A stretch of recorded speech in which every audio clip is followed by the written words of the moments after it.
이런 때에 영적으로 깨어있지 못하고 믿음의 준비가 되어 있지 않은 교회들은 계속해서 더 큰 어려움을 직면하게 될 것입니다. 오늘은 여러분들에게 앞으로 어떻게 될 것인가에 대해서 좀 말씀을 나누도록 하겠습니다. 예수님께서 마태복음 24장에 종말 일어날 여러 가지 징조를 말씀하셨습니다. 근데 징조를 말씀하시면서 8절에 이렇게 말씀하셨어요. 이 일들은 진통의 시작이다. 여기서 진통은요, 여인의 해산의 진통을 의미합니다. 해산은 단계가 있습니다. 이 진통은 점점 더 강해지고 시간이 흐를수록 더 빈도, 간격도 줄어듭니다. 종말은 사실은 만물이 회복되는 것이고, 만물이 회복되는 것을 성경적으로 새하늘과 새 땅이 오는 것으로 표현하고 있는데, 이 완전히 새로운 땅, 새로운 하늘이 이 땅에 다시 재창조되기 위해서 만물이 해산하는 진통의 시간을 겪게 되어집니다. 종말의 징조는 예수님의 재림이 가까이 올수록 더 많은 징조들이 일어나고 징조의 그 강도도 더 강해지게 될 것이고 빈도도 더 많이 일어나게 될 것이고 더 전 세계적으로 일어나게 될 것이다. 팬데믹이 일어나면서 경제적으로나 사회적으로 한 번도 겪어보지 못한 상황들이 계속 일어나게 되면서 사람들이 많이 혼란스러워합니다. 문제는 더 많은 징조들이 일어나게 되면서 세상이 더 어지러워지고 더 혼란스러워지고 더 힘든 상황을 우리가 겪게 될 것이라는 것이 환난과 핍박이 점점 더 강해지면서 교회가 고난을 받게 된다는 거죠. 지금 있는 많은 교회들이 어쨌든 빨리 팬데믹이 끝나고 다시 모이기를 원합니다. 그리고 그렇게 소망하고 있습니다. 그리고 나름대로 준비하고 있지만 그러나 그렇게 우리가 다시 모이기가 쉬운 상황은 오지 않을 겁니다. 이사야서 14장 27절 말씀에 만군의 주님께서 계획하셨는데 누가 감히 그것을 못하게 하겠느냐? 심판하시려고 팔을 벌렸는데 누가 그 팔을 막겠느냐? 이사야서 43장 13절 말씀에 태초부터 내가 바로 하나님이다. 내가 장악하고 있는데 빠져나갈 자가 누구냐? 내가 하는 일은 누가 감히 돌이킬 수 있느냐? 하나님은 이미 팬데믹을 통해서 많은 일을 하고 계십니다. 그 중에 하나는 바로 교회를 흩으시는 것이죠. 이제는 더 이상 우리가 이전처럼 큰 건물로 많은 대중으로 모일 수 없다. 이제는 작은 공동체로 흩어져서 모여야 될 때라고 주께서 말씀하고 계시고 그 일을 하고 있는데 우리가 막는 데서 막을 수 있습니까? 절대 막을 수 없습니다. 두 번째로 알곡과 가라지가 갈라지게 될 것입니다. 대면이면 예를 들을 수 있기 위해서 성도를 모으려고 했는데 이런 얘기를 하더라고요. 성도들의 3분의 1은 안 나오고 아예 안 나오고 예배도 안 드리고 3분의 1은 가정 예배 드리고 3분의 1 정도가 교회에 나오게 된다.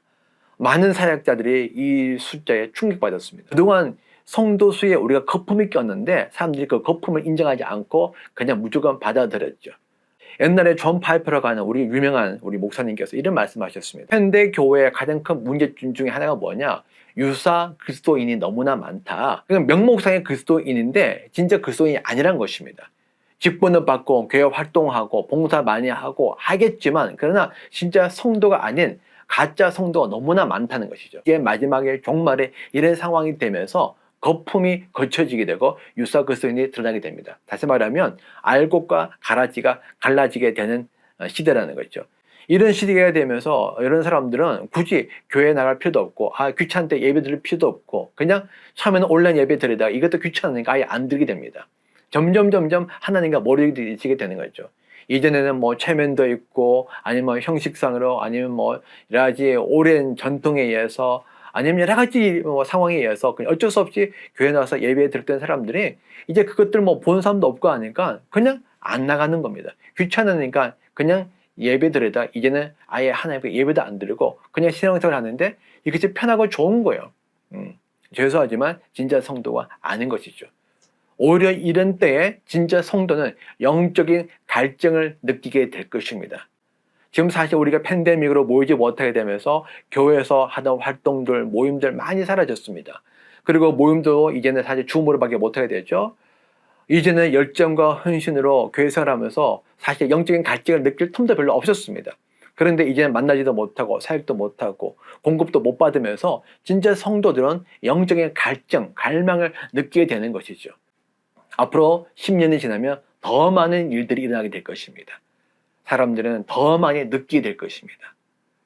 다니엘서 12장 4절 말씀 보게 되면 너 다니엘아 너는 마지막 때에 이 말씀을 은밀히 간직하고 이 책을 봉하여 두어라. 많은 사람이 이러한 지식을 얻으려고 왔다 갔다 하게 될 것이다. 이 말씀의 핵심은 마지막 때가 되면 사람들이 영적인 어떤 갈망을 가지고 또 영적인 어떤 느낌을 가지고 이 마지막 때를 어떻게 살아가야 되지? 이 종말 때를 어떻게 살아가야 되지? 도대체 이때는 어떤 때야? 왜 이런 일이 일어나게 되지?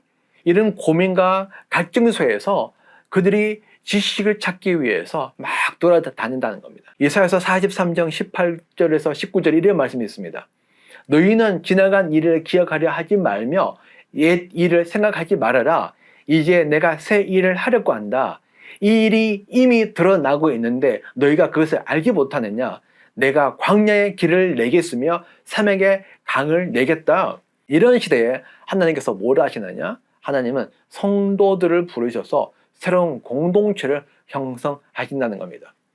이번에 팬데믹이 일어나면서 가정에서 예배를 드리게 되어 있었습니다. 저는 사실 오래전부터 이런 시대가 온다고 계속해서 말씀을 드렸습니다. 그런데 이번에 이러한 일들을 겪으면서 여러분들이 저에게 말씀하셨어요. 지난번에 옛날에 말씀하셨던 것이 드디어 기억이 납니다. 그러면서 어떻게 가정에서 예배를 드려야 되나요? 어떻게 우리가 모여야 되나요? 저한테 계속 많은 문의가 오셨어요. 그래서 제가 이제 나름대로 나눠드리고 도와드렸습니다. 그리고 또 함께 모임을 하셨던 분들은 계속 그 나름대로 가정에서 또 사람들과 함께 모여서 그런 모임들 가지고 예배를 드렸죠. 그런데 이런 말씀을 하는 거예요. 이번에 우리가 가정에서 예배 드리면서 이전보다 누리지 못했던 더 많은 은혜를 누려요. 평안을 누리고 기쁨이 있고 그리고 쉼을 누려요. 그리고 자녀들과 가족들이 하나가 되어져요. 영적으로 더 많은 교제를 나누게 되고 영적으로 더 깊이가 있고 그리고 더 즐거움이 있어요.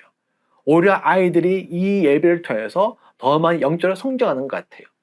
교회를 수십 년 동안 다녔고 많은 봉사를 했고 많은 헌신을 했는데 그때 누리지 못했던 영적인 성장과 기쁨과 보람이 그리고 영적인 쉼이 그리고 가족 간의 하나됨이 우리 자녀들의 영적인 변화와 성장들이 가정에서 예배드리면서 일어나게 된 것입니다.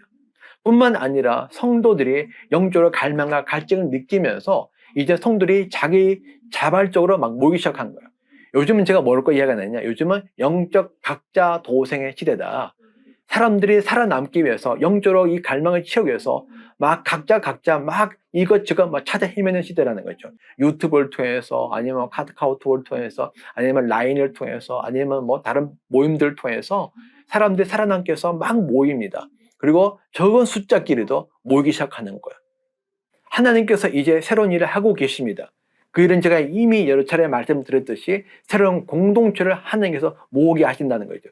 더 이상 그랬던 건물 중심적으로, 조직 중심적으로, 제도 중심적으로 어떤 전통에 사로잡히는 그런 공동체가 아니라 정말 성도들이 그냥 하나님 중심적으로 모이는 작은 공동체를 하나님께서 일으키고 있는데 이 일을 막을 수가 없습니다. 막을 수가 없습니다. 네 번째 중요한 것은 성령님께서 이제 새로운 공동체가 예수님의 재림을 맞이하도록 준비한다는 것입니다. 성령님의 사역의 가장 중요한 것은요, 교회가 예수님의 재림을 맞이하게 하는 것입니다. 데살로니가전서 3장 13절 말씀에 주님께서 여러분의 마음을 굳세게 하셔서 우리 주 예수께서 자기의 모든 성도들과 함께 오실 때에 하나님 우리 아버지 앞에서 거룩함에 흠잡힐 데가 없게 해주시기를 빕니다. 데살로니가전서 5장 23절에 같은 내용이죠. 평화의 하나님께서 친히 여러분을 완전하게 거룩하게 해주시고 우리 주 예수 그리스도께서 오실 때에 여러분의 영과 혼과 몸을 흠 없이 완전하게 지켜주시기를 빕니다. 예수님의 소망은 무엇인가? 이 교회가 예수님 오실 때 거룩한 성도, 거룩한 공동체로 함께 예수님을 맞이하는 것입니다. 이 일은 누가 하시느냐? 성령이 행하시는 것이죠. 성령께서 공동체로 성도를 모으시고 이 작은 공동체를 통해서 새로운 일을 행하시는데 그것은 바로 이 공동체를 다시 한번 주님 앞에 아름답고 순결하고 거룩한 공동체로 빚어 만들어 가신다는 것입니다. 그러므로 말미암아 이 공동체가 다시 오실 주님을 맞이하게 그것도 기쁨으로 즐겁게 맞이하도록 성령께서 준비하신다는 것이죠. 이것이 바로 성령께서 지금 하고 계신 일들이고 앞으로 하실 일들입니다. 그럼 여러분들이 어떻게 살아야 될까요? 여러분들 이 메시지를 잘 듣고 이제 여러분 생각해 보십시오. 여러분 고민해 보시고 기도해 보십시오. 하나님, 우리가 이 시대를 어떻게 살아야 될까요? 그리고 다가온 시대를 우리가 어떻게 맞이해야 될까요? 성령님 말씀하여 주십시오. 우리가 따르겠습니다. 우리가 진정으로 주님 앞에 이런 기도를 하고 갈망하면서 성령님 앞에 물어보면서 기도한다면 분명히 주님께서 더 많은 말씀들을 여러분들에게 하여 주실 것이고 여러분들의 삶을 주님께로 인도하여 줄 것입니다. 잠깐 기도하겠습니다. 예수님, 짧은 시간에 우리가 다가오는 시대에 대해서 말씀을 잠깐 나누었습니다. 하나님, 더 많은 일들이 일어나게 될 것입니다. 그렇지만 우리는 두려워하지 않습니다.